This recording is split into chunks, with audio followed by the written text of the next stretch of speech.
Hello, and you're welcome back to this week's Unfiltered Autistic podcast. And on this week's podcast, I want to speak about a family moment that occurred only, I suppose, really just a few short weeks ago, where my gorgeous Connor, for the first time, said my name, which is Mom, or as Max Goldie's, my youngest, likes to say, Mommy.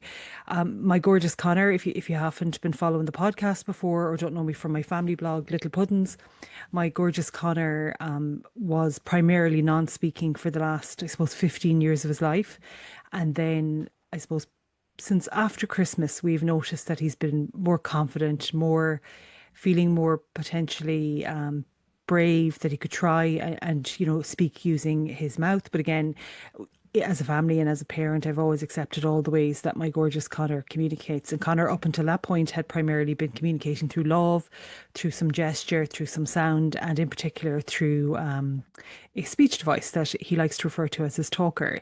So it's not that my gorgeous Connor hasn't had many valuable, invaluable ways to communicate. He absolutely has. But I think as a parent, I can remember when he stopped using his mouth, say using mouth words to speak, and I don't know, I don't want to say guiltily, but in a way, even now when I think about it, I feel like crying. In a way, I'd always hoped that I might hear his voice again. I spoke about this before through my family blog, littlepuddins.ie. There's a blog post there called Connor's Autism. I might share the link here below in the description for this podcast, where I speak about, because I wrote that post, gosh, it must be almost 10 years ago now. So it was quite a while ago. So it was how I was feeling at that time about gorgeous Connor, no longer using his mouth to speak with mouth words.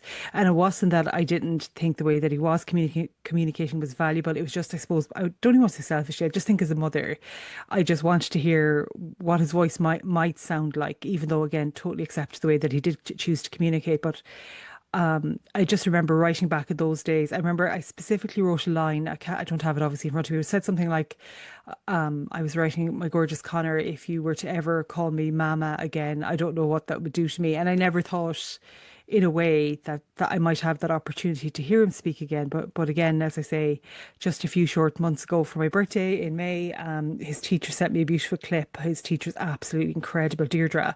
Oh my goodness, all of his teachers, Tina, everybody that works with Connor, his SNAs, his principal, Michael, oh my God, outstanding in the school, just outstanding human beings. But I definitely think it was school and home collaboration, but in particular school helping Connor build that confidence with his AAC device that gave him kind of you took the pressure off. But I'll speak more about that in a little bit. But I suppose really what occurred was that she'd sent me a video of Connor saying happy birthday, Mom. And if I can, I'm not very tech savvy, but if I can, I'll insert a clip here, maybe at the end of this podcast with Connor's voice, if I can. Now, again, don't have the skill set. So by the time I finish editing this, if it doesn't appear on the podcast, I'll put a link down below in the description. You can watch. I put it up, I think, as a reel on Facebook and Instagram. So it'll be there for you to watch back if you'd like to.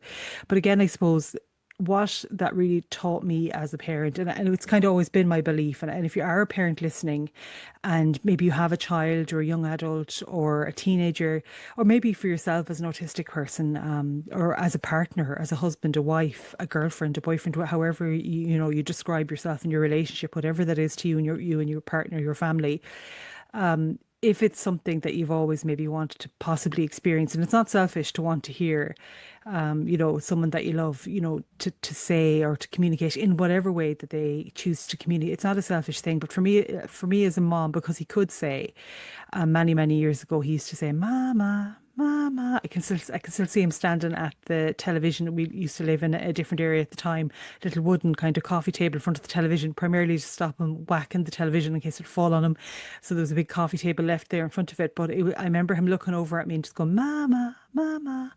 And I think in particular, I remember I didn't notice that he was stopping to speak when he was an infant until he didn't speak at all anymore. And one of the last things that Connor ever did say that I can definitively remember him saying at that time was he used to go around the house saying boppum doppum, boppum doppum. And I always used to I used to feel really guilty because I didn't capture all of the videos that say everyone has phones now out and like myself or, I'd capture Max, Jack, Connor and Haley at any time. Now the phone is always somewhere close by, so I'd capture a lovely video or a lovely photo. But back in those days, I just didn't really think to do it, to be honest. And I don't even know if it was the phone that I had was it good enough to record. Maybe it was or it wasn't. But I had a video camcorder thing back in those days. But I don't know. I suppose you don't know until it's too late that you wish you had recorded something. But I do remember that that was one of the last things that he ever said. And I remember at one point saying to my husband, I said, "Do you notice that Connor is not saying as much?" This is when he was very little.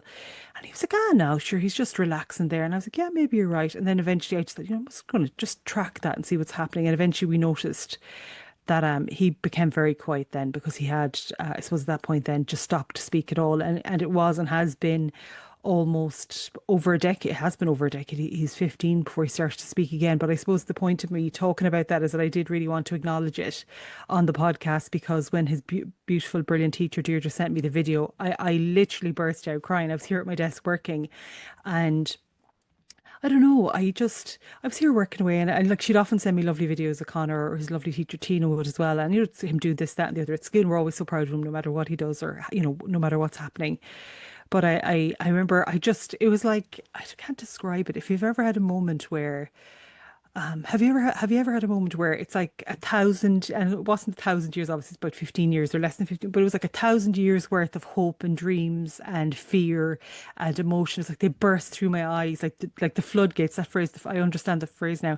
It was like the floodgates opened and I was just bawling, crying, and I was sending it to everyone, to my dad, to my mother-in-law, to my father-in-law, obviously to my husband, and to people that would know Connor very well and that would find it really like important to know that information, to all of our families and friends and all that. And it just couldn't believe it, and not because Connor hasn't been communicating in all these years, because he absolutely has, but it was more that I could hear his voice. And I think in a little way, and even now as I say it, it did make me a little bit sad because now I was hearing his 15-year-old, I would almost say young man's voice. This might sound like a silly thing to say, but I never got to hear like his 9-year-old voice or his like 5-year-old or 4-year-old. So I don't know why I cry about this because it's a lovely thing. But I just, as I say it now, sorry, gather myself again. But as I say it now, it just made me think, I wonder, um, sorry, pull myself together. I made me think, I wonder, would he have sounded like Max or like Jack or even like Haley? And not in a sad way. Like I'm so happy to hear his voice now, but this is going to sound such a weird podcast, but I just remember thinking, I wonder what he would have sounded like. Excuse me. I don't know why I cry because I'm really happy. So if you see me or hear me crying, I'm not crying out of sadness. It's more wonderment, wondering. I wonder what he would have sounded like at 5 or 6 or 7. And it's not to take away from, his brilliant speech device or any of the other ways that he communicates. It's just. I don't know. I think when I think about the moment that I saw the video, it really just it caught me so off guard because, and again, I want to keep pointing this out. It's not that we don't accept the way that he has always been communicating all these years, but it was like a little hope or a little dream that I just held as a parent, we'll say. And then when I did hear his voice, I was like, oh my gosh, is this my gorgeous Connor saying my name? Because in the few months before that, this is also his first sentence he'd ever said that I've ever heard. Because before that, he had said no around Christmas time. He had said yes. Gosh, he had said Coke. He had said Max. He had said Haley. He had said, I don't know how he said Jack. He tried to say Daddy, but he hadn't said Mom or Mam or anything like that. But this was the first sentence that he'd ever said. So I suppose I think it just caught me off guard because not only did I now hear him speaking, but I was hearing a 15-year-old speaking, and it kind of made me think, I wonder what he would have sounded like when he was a little bit younger. But I'm still obviously so thankful that I get to hear how he speaks now. But it really did catch me off guard. As you can see, I'm such a crier. I need to stop crying on podcasts, especially my own. I appear crying at least once per episode, if not more than once. But yeah, I think that was something that I really wanted to acknowledge on today's podcast, but also to say, there was never a timeline and there was never a rush, and we were never saying that, Connor had to speak by a certain point or we'd give up hope. We never gave up the hope. And it's not that, again, because I have so many friends that are, either non-speaking or primarily non-speaking, or parents of children that are non-speaking or primarily non-speaking, or teenagers. And it's not that I don't totally accept the way that he did communicate, but just, I suppose, really as a human being, as a parent, I had had that little hope that maybe one day, just, I suppose, selfishly, that I would hear what his voice might sound like. So when it did happen, it really did catch me off guard. But I suppose what I wanted to say, if you are a parent listening, if you are a granny or a granddad or an aunt or an uncle or a friend or a sister or a brother, or however you identify to a person in your life that is, non-speaking, there is no timeline and there is no end in sight for how a person might one day choose to communicate, or if they have, for various other reasons outside of a preference, if they have, say, a difficulty with speech and it's not because of their preference that they don't wish to speak using mouth words, maybe they have, or they might have a support need that requires, say, therapeutic input or whatnot. You never give up hope in those circumstances. So, for example, my gorgeous Connor, when he was ready to speak, he started to speak. Now, again, he has great difficulty trying to speak. So, anytime that he does, we're so, so thankful and so, so, oh my gosh, so honored that he shares his voice with us. But I suppose that's what it's about. It's not setting the timeline. And I said this the day that I posted the little clip on, I think it was Instagram. I said, I think Connor, maybe I, again, biased, but I would say that Connor, in my personal experience, is one of the best examples of always presuming competence. That just because a person doesn't communicate in the way that maybe inverted commas traditionally we have all been kind of, maybe misinformed to believe is the rightful way to communicate, which is obviously through spoken language, it doesn't mean that the person isn't as equally as intelligent, as equally as capable, as equally processing all of the information and the occurrences that are happening all around them, that we don't take away their capacities because of our own bias or because of our own assumptions, that we absolutely believe that the person understands and is as capable as any other person in the world, or is as capable as they'd like to be. So I think that was a great point for myself, just to reaffirm again that the way that I had been viewing Connor and talking about Connor and advocating for Connor all those years was correct, because my gorgeous Connor, as I said, the week of my birthday just popped out with "Happy Birthday, Mom." So it was just very, very special. But I think what it reminds me again, and I would hear this a lot then from many of my incredible SLT friends, there's some fantastic AAC advocates out there in the SLT community. There's Next Steps SLT. There is Julie Holmes from Be Me Therapy. There is Aoife Tierney from, I just see the visual on my brain right now. There's Aoife Tierney from Sparking Speech. There's so many others. Again, go on to my Instagram following list and you'll find so many incredible SLTs that are really, focusing in on AAC. But I know that I believe, and going to hopefully have misquoted any, but I believe it was Katrina from Next Steps SLT that had said to me at the time that, using AAC really takes the pressure off for Connor, because it did. It took the pressure off him because he always had a avenue to communicate, that he always had a way that he could reliably communicate in the best way that he physically and purposefully wanted to.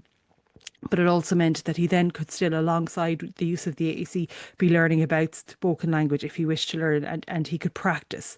And that's one of the things that I would hear him at night time. Because again, I live in like a tiny little cottage in the west of Ireland, and because it's kind of bedrooms, if you think of a really old traditional cottage, like the living room is in the centre of the house, and then there's bedrooms all dotted around it, and there's like a little stove. I suppose back in the day there might have been like a hearth there instead of a stove.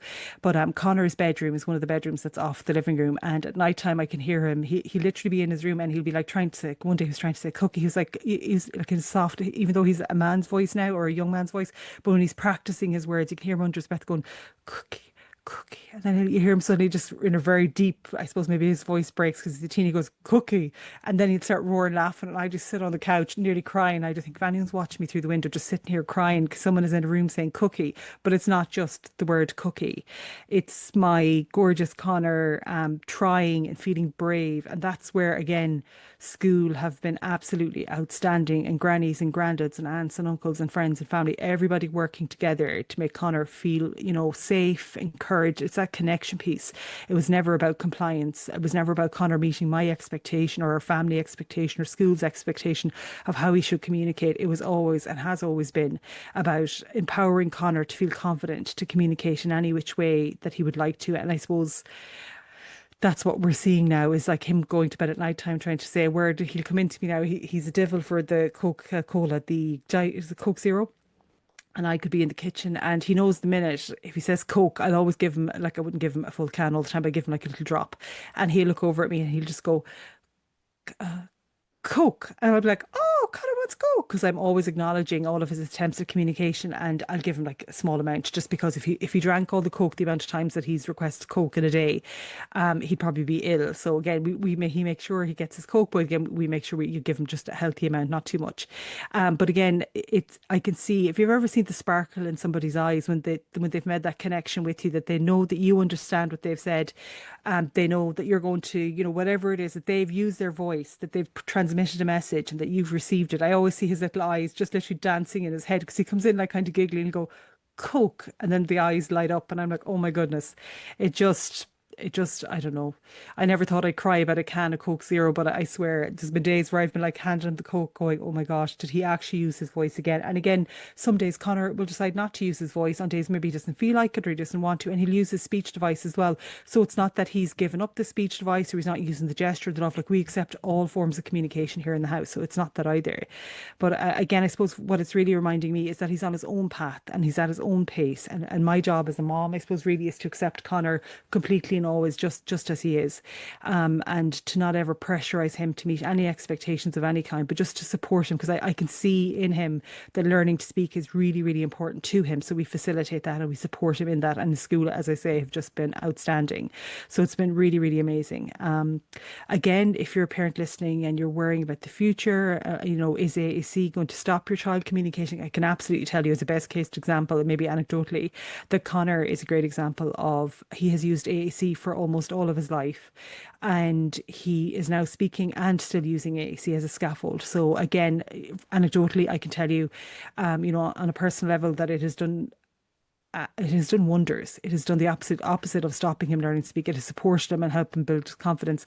I know from talking to many in the SLT community and the AAC community that using AAC has been a tremendous support all across the community, and it really does scaffold and support spoken language for individuals that have the capacity to, or that would like to use spoken language. I suppose it's really about, if you're a parent and wondering, well, what should I do? Should we be introducing AAC?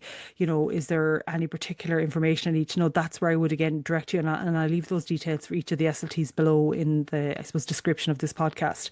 But that's where I would link in with some excellent SLTs, and you'll get that advice and support on AAC, because it has been tremendous in our family lifetime, but also for my gorgeous Connor. And for me, it just meant that, unfortunately, or maybe Connor might say fortunately, but unfortunately, I won't always be here. And it means for the rest of my days, I know now that Connor will have the capacity, if he has, the capacity to speak, if he'd like to, use in spoken words. He can use his AAC, he can use his love, he can use his sign. So we're giving him all the different ways to communicate that he might like to choose to communicate, and we accept all of them. I suppose more than anything, and I'll close out now on this, because I'm sure everyone has better things for doing than listen to a woman from the west of Ireland crying because her son said mom for the first time. I suppose more than anything is that you never give up hope on your child, that you always advocate for your child, you always insist upon that everyone that supports and interacts with your child, that absolutely everybody presumes competence, that absolutely everybody believes in your child and speaks positively about your child and supports them, and in challenges that they might have, that they also will, I suppose, acknowledge challenges that they're experiencing, but also step in to support, scaffold, and empower. It's not about compliance. It's not about any type of behaviour supports or approaches. It's about seeing the person for who they are and supporting them just as they are, in a way that is really empowering. I suppose connection focused, co-regulation based, and really more than anything, creating what Dr. Luke Bearden often refers to as autistic stability, that strong sense of felt safety that really brings that person into the, I suppose, that window of tolerance, but also that window of felt safety where they feel like they can try. And I suppose in my own family context, that is what we have seen and what we are experiencing now as a family. So listen, I will go, because I'll be totally honest, I can hear the children just back from Granny, so they're about to burst in the door here behind me over my shoulder. So before all the noise starts, I'll get off the podcast now. But listen, thank you so much for listening to myself on my first episode, I suppose, in a personal context. It's number 3 in the list, I suppose, of season 2 of the podcast. So listen, I'll be back again soon. If I can, after I finish speaking, I'll add in the clip of Connor talking, and if I can't, I'll leave the link below. We'll all know what my tech skills are by the end of this podcast. So listen, thank you. I'll be back again next week. So thank you. Have a lovely day, or lovely weekend as it is as I'm recording now. So thank you. Bye bye. Say it again. Happy birthday, Mom.